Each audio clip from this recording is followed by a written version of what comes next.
Happy Talk Tuesday. My name is Shalise Stevens. I'm here with Trip Mitchell and the lovely Robin Towle. Towle? Towle. All right, I said it right. Wait. Let's go over that start again. You started and you go, "Hi, I'm Shalise," and then you had to think about your last name. Have you changed it No, recently? I wasn't going to say my last name in this one because, I'm just used to saying, "Hi, I'm Shalise." Oh, okay. So you knew your last name. I did. Okay.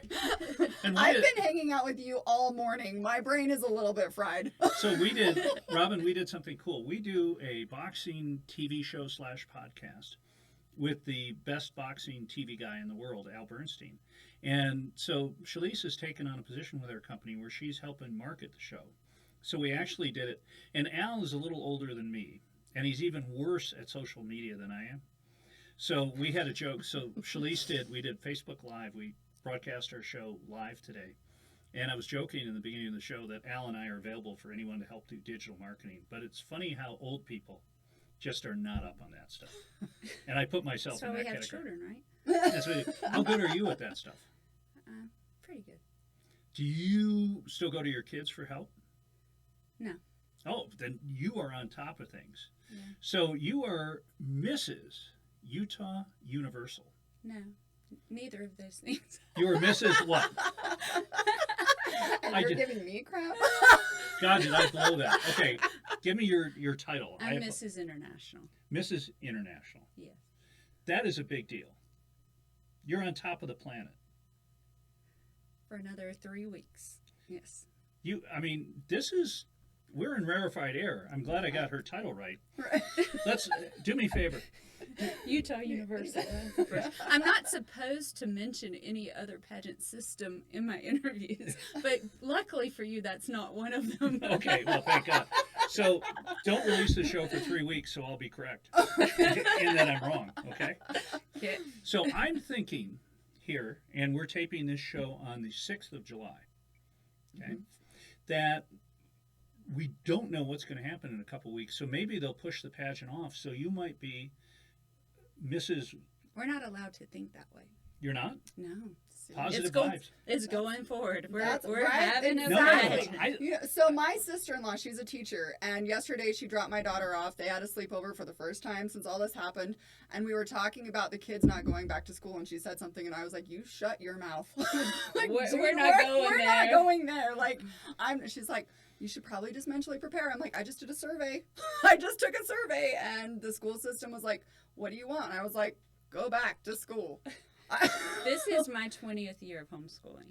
Wow. And my daughter wants to go to school, and I'm like, this is not the year. You have done homeschooling for 20 years? All right, this is what we need to talk about on this show, because how do you do it? Well, I don't know if you know my story, but like about 4 years ago, I sort of had a breakthrough. Okay. That was because of homeschool. Basically. I mean, it literally like snapped me. So it's hard. Yeah. It's hard. It's I wouldn't take the time back with my children that I've had. I have a 25-year-old, 23-year-old, a 20-year-old, a 15-year-old, a 12-year-old, and a 10-year-old. Wow. And so I have about 8 more years if I'm going to homeschool all the way through. So I have a 12-year-old and an 8-year-old. My 12-year-old daughter, she's awesome. Like, she's even doing a prep school right now. She's at home doing that, and like they're doing it via Zoom and all that stuff, and she applied for this. Wow. And she loves it, and she's super self-managed. Homeschool I don't have dream. Yeah, she totally is. My son makes up for it. He's like, I wouldn't mind going back to homeschool, but I don't think Mom can handle it. I was like, if you wouldn't be such a wonderful challenge. So what's the biggest problem with your son on homeschooling? Well, and we only have 20 some odd minutes left in the show, so you might want to just highlight it. No, he is just super active. He's a total stereotypical 8-year-old wild boy, and just him and Mom trying to get him to do something was super hard. I have 4 boys, so my first 4 were boys, and basically I'd sit and read to them for hours while they wrestled or played Legos. That's basically a lot of how I got information in them, but I feel like they turned out pretty good. I have one that graduated in accounting, one that's going to I need accounting tutor. One is going to go. Utah One State. got a scholarship to the best, one of the coolest law schools in the country, to be an entertainment lawyer. Who did? Is that? That's not my kids. God. On this show, You know what's really funny? I Trip had was like, Trip goes, "Did you do your research on Robin?" And I was like, "No, you invited her this time. Like, I don't." And I said, "I'm You guys excited know to learn." nothing about I me. said, "I'm excited to learn about her on the show." And then I went and did some research because he acted like well, I he know was you doing. have 6 kids. I know. Wow, but that I have someone that I've been dealing with that I need to be more proud of, because her son is going to one of the top law schools in the country, full scholarship to do entertainment law. Yes. You don't know who that friend is. No, I've completely lost. You might need them. Maybe criminal law after this. So let's go over you for a second, Yeah. since I've totally botched this. I don't know your pageant. I don't know much about your kids. Okay. How did you get to this seat right now? You ask me. Okay, that was, and you said yes. That is the Yes. most important thing that a great guest can do. Well, my journey started with my child. When my boys hit high school, they would go halftime, like A day, B day. They would go A day, and our local high school had 8 suicides in a 2-year period. And my son became depressed, and he had anxiety, and then became depressed. And I put a lot of pressure on him. I wanted him to achieve. I wanted him to get into college. I wanted him to do all these things that set the bar high and have him reach these things. And the more he was going the other way, and so I would put more pressure. I took his phone away. I grounded him, and he just got worse and worse and wouldn't do his work. He was basically self-medicating with like Netflix and Kool-Aid and Reese's Cups, which at the time didn't feel like a blessing, but considering it could have been drugs, it was a huge blessing. An amazing Yeah. blessing. And so you can't always see the blessings in your trials when you're going through them. I was homeschooling 6 kids at the time. I had 2 babies. My husband worked in California for many, many years, and I started waking up with panic By the way, attacks. excuse me, I do know what her husband does, but go ahead. Okay. Yeah. Are you sure? Yeah. He works at UTA. I know all this. No, he develops water parks and water themed attractions. More or less. Yeah. Hey, I got one right. He builds lakes, so more of like large community lakes and fountains and things like that. So pretty close for me. That was a lot closer than the lawyer and my son, who's going for probably veterinary school. Okay, I missed by this much, but I'm sorry for interrupting. Thank you. I'm just picking on you. Okay. So, I just I started waking up with panic attacks at 3 a.m. I was afraid to go check on him. I didn't know, and I had lost many people around me that I cared about to suicide, and knew, how they had taken their lives and things. And so all of these terrible thoughts were always in my mind, and I just was so worried about him. And so basically, I think I just finally realized it's all about love. You just love people, and that love will help them get themselves through. You can't do anything to motivate someone to change or motivate someone to get better, but you can love them. And as I just changed my my approach to handling what he was going through, took all the pressure off. At that point, I didn't care what he did. I just wanted him to live and be happy, So that was the start of this whole journey for me. And then, but still, there was a lot of PTSD that I didn't realize that I had experienced from that. And, I lived my life not always for myself. I wanted to fit in everyone's box. I wanted to be what every person wanted me to be.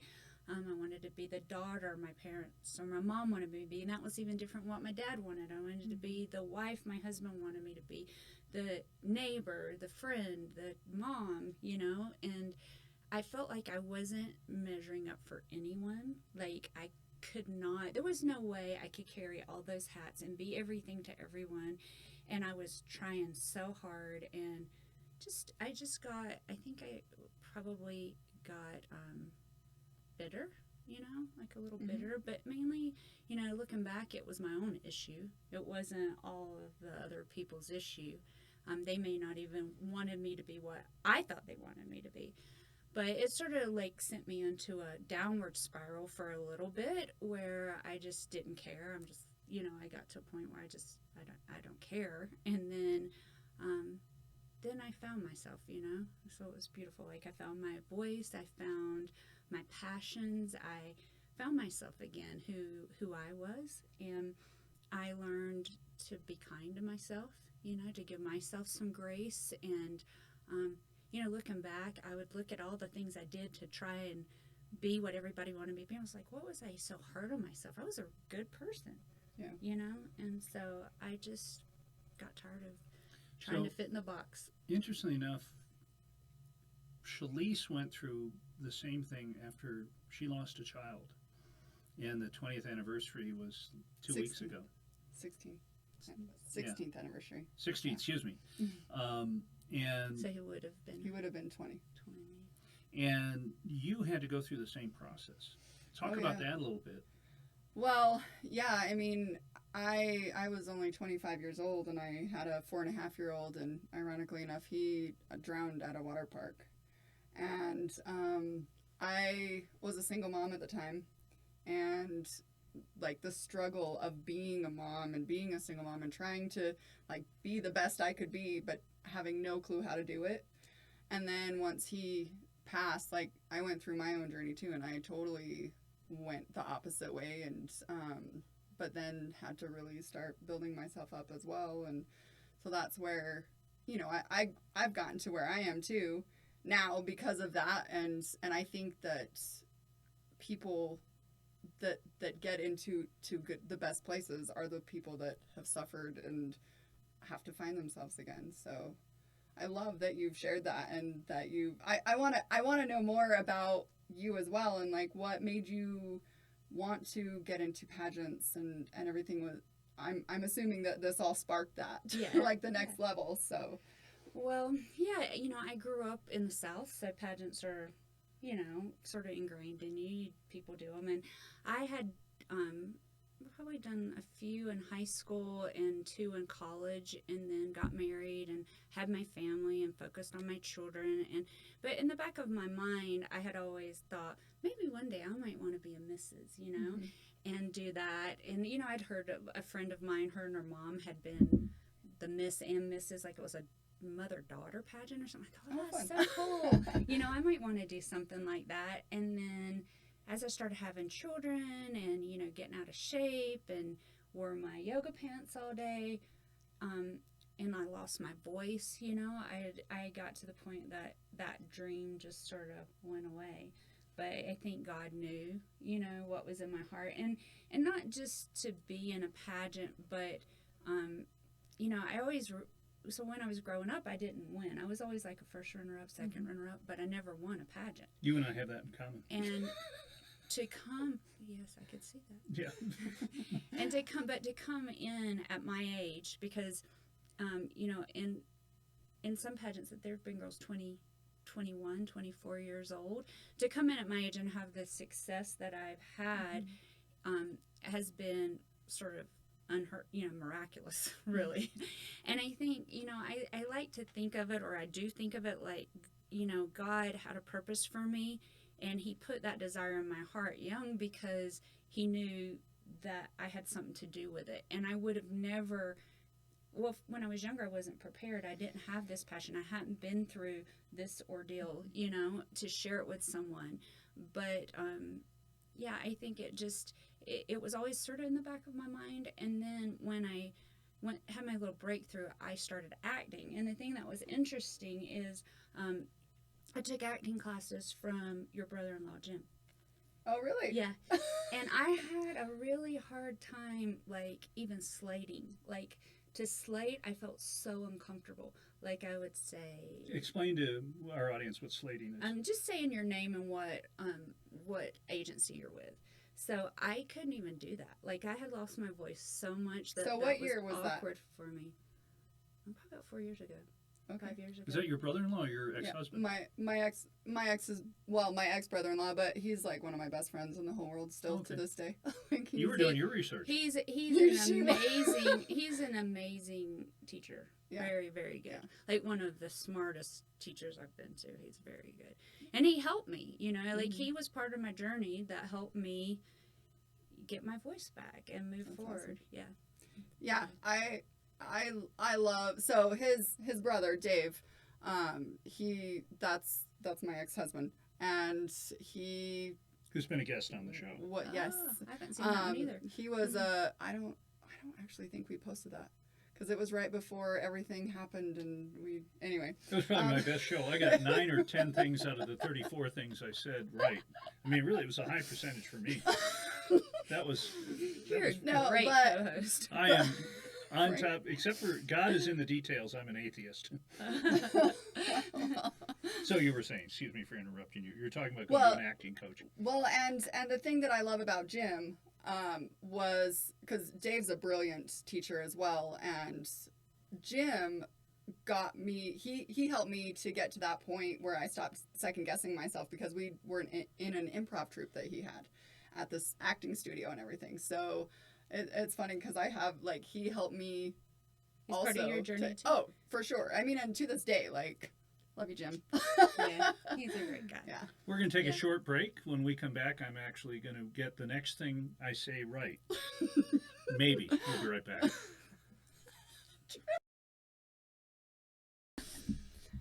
All right, welcome back to Coffee Talk Tuesday. I am Shalise. I'm here with Trip. I don't have to say last names all the time. If you would have gotten your degree in hosting 101. I know, instead of Facebook. Yes. So I was bragging to one of our the boxing show hosts today that Shalise was getting her degree in Facebook. I know, and I was it's a certificate. I know, but I was enjoying the irony. Is there such a thing? There is now, yeah. So you have to tell me about it. Yeah, no, Shalise is doing this, and it's really kind of amazing because for most businesses, especially if the owner is of a certain age, which you ain't there yet, but I am. But I probably am there. Certain business owners don't have any idea how to help their business digitally. They might come from a world where you run ads on the news, on TV, you do radio, you do television, or do the print, do the local newspaper. All those have changed amazingly. And now to have someone like Shalise be able to come in and help you out is amazing. And I'm very proud of you for getting your certificate. Oh, well, thank you. And you're helping us with some stuff. Yeah. I'm going to school for business and marketing, and this is a new thing, and actually only a handful of places in America offer it right now. So Salt Lake Community College is offering this certificate, and I'm like, I've got to do it. Awesome. That's awesome. So, yeah. Yeah, I've had girls tell me that certain things, I'll have to tell you about it, that they've done for Instagram, where they've taken certain classes on how to do things to promote. Yep. Yeah, it's a little bit more intense because it covers, it's not just for Facebook. It's like they talk about Google Analytics and all kinds of different things, emailing, blogging, all that stuff, which I love and I do anyway. So just to be able to, no, it's awesome. Yeah. There's 6 different classes, so it's like a whole. It's a big deal. If they had degree programs in Facebook when I was in school, I would have done equally as poorly. So again, the details were. I was really good Monday through Thursday. That was kind of those best 4 days. If there was a test on Friday, not so good. I have some kids like that. Okay. So you mentioned in the break that you have a nonprofit. Yes. Tell me about that. Tell us about that. The Wolf Pact. Yeah, it's called the Wolf Pact, P-A-C-T. And the name came from the story of the 2 wolves, which was meaningful to my son when he was struggling. Do you know that story? Go ahead and tell it again. I've heard it, but... Okay. Well, it's just I have a war going on inside of me. Native American chief tells his grandson, I have a war going on inside of me. All people do. They're 2 wolves fighting. One is greed and envy, self-loathing. The other is kindness, resilience, love. And the grandson asks his grandfather which will win, and he tells him the one that you feed. Yep, and I love that so much. When we had lots of suicides, they started asking the kids not to dress up, and that bothered me because I'm like, these kids didn't feel like they belonged before. They deserve to be remembered, you know? And I thought, why? I just started thinking, why? Why is there contagion, you know? And for me, the answer that I felt was that when we are exposed to suicide, there becomes a seed that's implanted in us, and that is of curiosity, of questioning, what if this happened to me? How would people feel? Would I be better off? You know, I mean, if the more you feed that seed, the more that seed will grow. Yeah. And so basically, the Wolf Pact is based on positive affirmation and changing your mindset. It has a different subject each month, but like core values, mindfulness, positive affirmations, self-care, those kinds of things to help our youth. And basically, it helps everyone. It honestly is probably the way that I was able to achieve what I achieved because of what I was working on. I was more working on myself and what's going on inside of me to help other people. But as I was doing that, I was becoming healthier and healthier and healthier. Mm-hmm. So by the time that I competed at Mrs. International, I was really like in the best emotional place that I had been in a very long time. So talk about positive self-talk. How important is that? Oh, it's huge because, you know, well, first of all, negativity travels in our brain. It's highly reinforced in our brain. So as you think negative thoughts, they're going to be reinforced more and more and more by your brain. It's an easy neural pathway to create. So that is just a downward spiral, as we know. But if you can change that to positive thoughts and replace those negative thoughts with positive thoughts, and always when you catch yourself speaking negatively to yourself, think how you can reword it, you know, in a positive light. And as you do that, you will start to see your whole paradigm shift. Yeah. Because people want to be around, and Shalice, you're this way. That's why we like having you here. Is people who are fun to be around and positive make all the difference in the world. And we've all had friends like this, the sad sacks, who are just down on their luck, and you get them on the phone and you just hear negative crap. And those calls are the ones that don't get returned very soon, or you return them when you're got a meeting in 10 minutes. So, you know, you've called them back, but I've got to get off the phone. You know, and negative people just... Well, and I think we have to be careful, too, because usually we throw our negative stuff on the people we love the most. Oh, yeah. Because they're the ones that will listen, that care, you know. But really, as you're saying that, I'm thinking, oh, sometimes I do that to my good friend Joanne. Maybe I should be a little more happy and not talk about everything that's bugging me when I call her. But the thing is, though, and this is what I've learned, and this is actually a lot of what got me through my darkest times, and still to this day gets me through, is we have to have those people in our life. Because, like, my friend Trish, that's who every day, like, she's like a sister to me, and we talk to each other, and some days we're having bad days, and the other one will lift the other person up. It's like, okay, well, let's see, how can we change our mindset today? And, like, we feed off of each other in that way and let each other vent sometimes. So I think it's important to have those friends, but also understand that when you're going to be doing that, like, when you talk to someone and you're always being critical of other people. Oh, yeah, that's a completely, yeah. You do not, there's nothing in the Constitution that says you have to be critical of other people. No. And it's amazing when you deal with people who are hypercritical. I'll try to lift them up. I'll try to be as positive. And then at some point, if it doesn't work, it's just, they go into the kind of, you know, they're still friends. It's a different vibration. Yeah. You're not functioning at the same vibration, so they can't dwell, you know, like it's not going to be a good connection because you're not vibrating at the same level. If you're positive, your vibration's higher, you know, and so you want to be around people who are vibrating high. Yeah, exactly. How do you tell that? Well, just who you like to be around, you know. Yeah. Usually who you like to be around is probably about where you're vibrating, I would think. Okay. Yeah.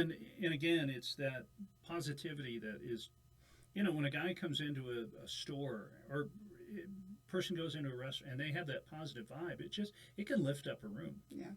And I had a friend of mine who used to go down to Vegas, and he would get comped at casinos because he was so much fun in the casino. So he'd get comped for lunch, dinners, even though he wasn't a big player. But when he'd get on the craps table just his energy brought people in, and he started getting free rooms, and That's awesome. and that's kind of an interesting approach. And some people can be it. Now, some people who have that ability to just take over a room have some downsides too, and so you see a lot of people are You really must know some.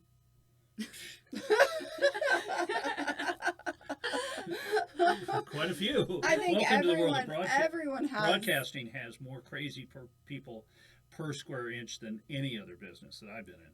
Well, and probably a lot of like the entertainment business Yeah, I is was gonna say. just in fact that we're working with more emotional people. Mhm. So there is always the flip side, and that's interesting enough. And I can share this on this show. I don't always share this story, but I have read a version of a Wolf Pact where it says that you need to feed both wolves, because if you're not feeding both wolves, then one's starving and he's always trying to. And that's what one or two times I've read that was really the way it was supposed to be interpreted. But I think, we all have like good and bad things, Yeah.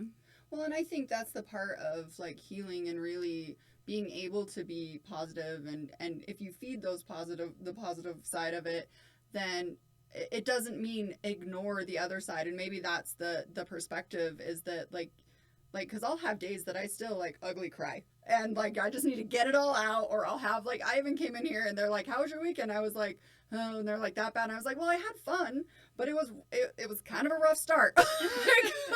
And so it's just like the heaviness of that, and I'm like, I just need to process that and get through it so I can get back to that, like who I want to be. So your contention is that a way to have the most stability, the best kind of positive attitude about life, the best feeling about life, is to go through something tough, and that maybe people who don't experience those lows can't have the same level of highs. Is that a fair? Did I get that right? Probably well, not.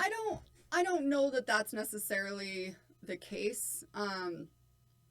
I was reading a book once and I can't even remember what the name of the book was now, but they were talking about parents who've lost children. And they said, there's this place in your heart that's whole, that never gets filled. And for the longest time, I was like, no, I can feel it. But the way he said it starts to expand you as a person. That place, that hurt is always going to be there, but you start to expand as a person, and you start looking for things to make the world better, because that helps you heal.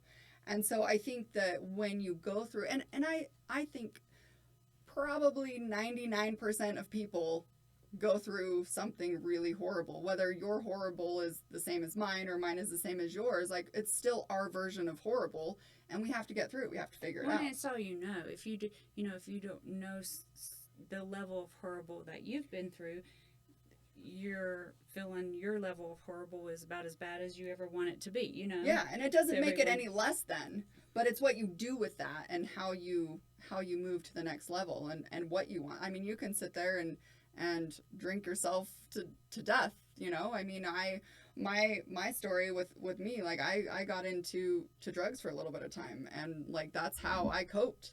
But then for me, 3 months later, my friend's daughter almost died in Africa, and we went to save her, and like that's kind of how I was like, no, this is better. This is the place I need to be. Well, it was really filling the hole. It wasn't just masking it. Yeah, pain. exactly. It was actually trying to help. Well, maybe not fill the hole, but let something grow out of it. Exactly. And that's a beautiful thing too. And that's what I like to think of. And I mean, there's always going to be days that, it's a hard world to be in when you've lost a child. So you have that child, and I run a nonprofit as well. So every time I do something there, I'm so fulfilled and I love it. But then I get home and I'm quiet and I'm with myself, and I'm like, okay, I get to miss my boy right now because he wasn't there, and this is the reason why. But that's, but then I either write or I cry or whatever it is, and then I move on. I keep going. You just have to keep going. So yeah, I think a lot of the hard things that we go through also give us empathy for other people. It gives us, for sure. It makes it, when you've been through hard things, it doesn't mean that, you can serve at a higher level or whatever. You just have felt it, so you know what it Mhm. feels like, and so you want to help someone else that they are not going to feel that way. Yeah. You know? Yeah, absolutely. Do you think having gone through a very difficult period and then coming out the other side gives you much more empathy when dealing with people who are having challenges? I've been through a lot my whole life, so I've always had like a higher degree of empathy. I think to the point that was probably part of my breakdown. But I think I read one time that there's a difference between empathy and charity. So empathy, like whenever you take on someone else's pain, it can be debilitating, right? So I think I just got to the point I had to turn it into charity more than empathy, because I felt so much all the time. You know, I just felt all the time on everything, any time. Like my neighbor, she's like in her 80s now, and we're very good friends, and she goes, "You were closer to death than anyone I've ever known," because when someone would die, I'd have to go and help the family, and I would feel it. Like I would really feel very, very attached to it. And you know, I think I just maybe also I've considered this, maybe because, you know, I am getting older in age, and I'm going to start losing people that I love, you know.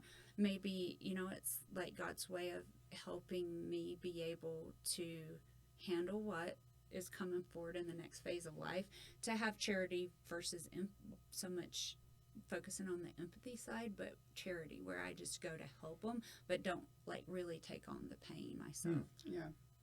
Yeah, there's been a lot of it does make sense, and there's been a lot of work that I've had to do to be able to, when I'm dealing with a lot of the things that I help kids with, congenital heart disease, so, and their families, and so I needed to learn how to still be there and support them, but not be attached to the feelings, because that Draining. gets heavy, and then I can't help my own kids, let alone myself, you know. So once all that starts to build up, so I needed to be able to learn how. I think that has a lot to do with energy as well. Yeah. You know, what kind of energy you're taking on yourself. Yep. You can love without taking on the negative energy, and you have to really be able to do hard work. I think you have to get to that level where you can love and you can give, but you don't take it on yourself. It's not unconditional. What's that? That love isn't unconditional. Isn't unconditional? Well, I don't think it's like that. I think it's more like not like. Well, so like if I'm having a really bad day, do you have to take on my pain? I mean, do you have to take on my attitude? No. You say, this is your stuff. I got my bubble here that I'm not, you know, I'm sorry you're having a bad day, but it's not going to make me have a bad day, right? But it's on a much deeper level than that, I think. It's like, my heart is your heart is broken, and I want to do anything I can to help you, but I can't let my heart be broken too, because if my heart is broken like yours is, then neither one of us can do anything. It's the whole put your mask on first analogy. Yeah. And by the way, we have just run out of time. Oh, shucks.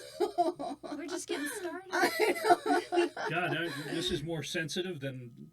It's been a while since we've had this kind of show. You are a great guest. Oh, good. Thank you. I wasn't sure. I was questioning myself. No. This is great stuff, and a little uncomfortable for a guy. Oh, sorry. I'll be honest. We don't think through things. That's kind of including show prep. Well, when we first started doing the show together, Trip, you said that you needed help in this arena, and I told you that I would be the girl to help you. So. Okay, well, I need help. So. Well, Robin, thank you so very much, and good me. luck in your pageants, and we'll put all the information for that so people can follow you, and you know. Oh, the pageants are almost over. I give my title up in like 2 weeks, so 3 weeks. Right. Well, then I'll be moving on to different things. All right. Well, maybe we'll have to have you back on the show to find out what those are. That sounds great. All right. Thanks. All right. Thank you.